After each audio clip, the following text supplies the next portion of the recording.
क्या तुमने कभी सोचा है जब तुम आखिरी सांस ले रहे होगे तब तुम्हारे आसपास कौन होगा?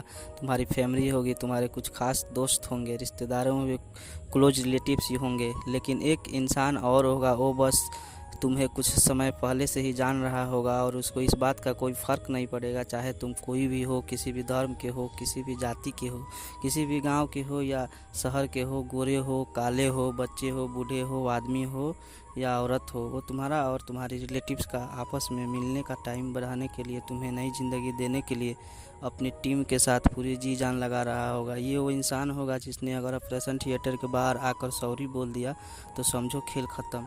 ले सकते हो ये जिम्मेदारी, बन सकते हो इस तरह का एक बहादुर डॉक्टर जो कि अभी अभी ऑपरेशन थिएटर से निकला है, जिसको इन्फॉर्मेशन मिली है कि इमरजेंसी है। एक डॉक्टर के लिए इमरजेंसी वार्ड काफ़ी है। उसके लिए इमरजेंसी का मतलब सिर्फ़ और सिर्फ किसी की लाइफ है। एक इंसान अपने आप को कितने विश्वास के साथ सौंप देता है खुद को डॉक्टर के सामने, सब चीज़ें कबूल कर लेता है, क्योंकि मरीज़ जानता है कि डॉक्टर को नहीं बताऊंगा तो किसको बताऊंगा। और ये विश्वास आता है तुम्हारे नॉलेज से, तुम्हारे प्रोफेशन से, और ये दोनों आते हैं सिर्फ़ और सिर्फ डेडिकेशन से। डेडिकेशन के लिए सेक्रीफाइस करना पड़ता है, पढ़ाई करना पड़ता है, सीखना पड़ता है। ये तुम्हारी एमबीबीएस के लिए एंट्रेंस एग्ज़ाम तो एक छोटी सी एग्ज़ाम है जो सिर्फ़ और सिर्फ तुमसे पढ़ाई मांग रही है। जब असल में तुम डॉक्टर बन जाओगे तब हो सकता है तुम्हारी फैमिली में किसी का बर्थडे केक पोस्टपोन करना पड़े, क्योंकि हो सकता है उस वक्त कोई इमरजेंसी आ जाए उस सेक्रीफाइस के सामने।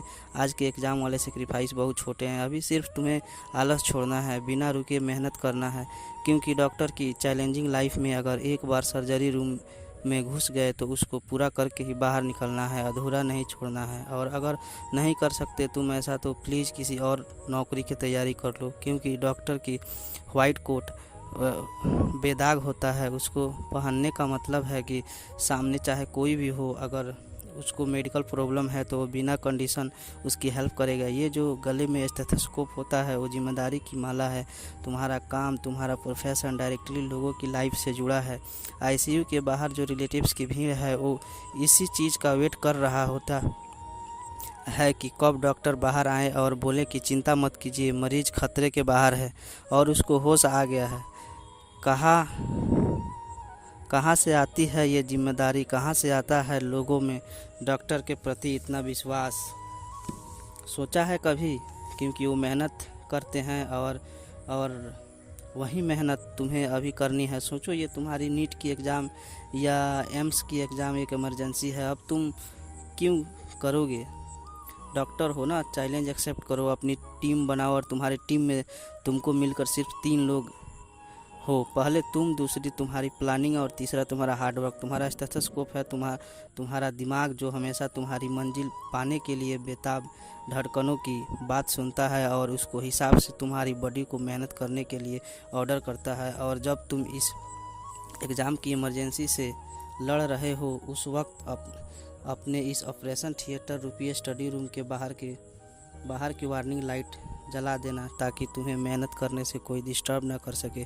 यहाँ तक कि तुम्हारी गंदी आदतें भी नहीं, और जी जान से किताब की हर एक लाइन पढ़ना, क्योंकि तुम्हें क्या पता कौन सा केमिकल फार्मूला किसी की ज़िंदगी बचा दे। और इस एग्ज़ाम की इमरजेंसी में जो ब्लड चाहिए उसका ब्लड ग्रुप जे होना चाहिए, यानी कि जो शरीर में जे ग्रुप वाला खून दौड़ते रहना चाहिए। जब तक मिशन पूरा ना हो तब तक क्विट मत करना। तुम्हारी हर एक सेकंड पर एग्ज़ाम के पेशेंट की हर एक सांस चल रही होती है।